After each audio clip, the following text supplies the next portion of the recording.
লেবাননে ইসরায়েলের ভয়াবহ হামলায় নিহত বেড়ে 254। শিরোনাম শুনলেন, এবার বিস্তারিত সংবাদ।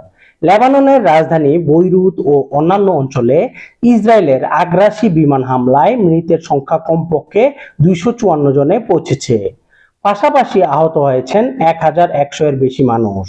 একদিনের মধ্যে দেশ জুড়ে এই ধ্বংস ও প্রাণহানির ঘটনা হাসপাতালে ও উদ্ধারকারী বাহিনীর জন্য মারাত্মক চ্যালেঞ্জ সৃষ্টি করেছে।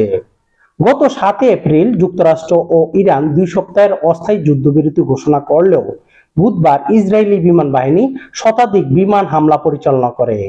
মাত্র 10 মিনিটের অভিযানে ইসরায়েলের 50টি যুদ্ধ বিমান লেবাননে 100 বারেরও বেশি বোমা ফেলেছে।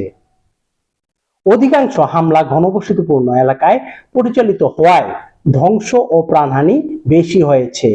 হিজবুল্লাহ, যে গোষ্ঠী ইরানের সমর্থন ও সহায়তায় লেবাননে সক্রিয়, ইসরায়েলের চরম শত্রু হিসেবে দীর্ঘদিন ধরে পরিচিত।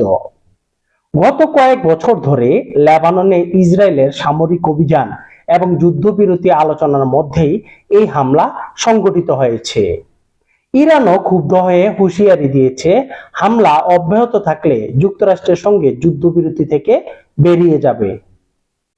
এবার সৌদি আরবে ব্যবসা ও বিনিয়োগ করতে আগ্রহী প্রবাসী ভাইদের জন্য রয়েছে গুরুত্বপূর্ণ ঘোষণা।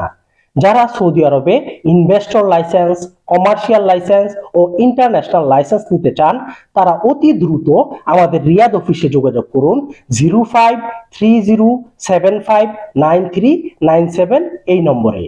সঠিক ও নির্ভরযোগ্য আপডেট পেতে আমাদের ফেসবুক, ইউটিউব, ইনস্টাগ্রাম ও টিকটক অ্যাকাউন্টে যুক্ত থাকুন। সাথে থাকুন সবার আগে সঠিক খবরের সাথে। ধন্যবাদ।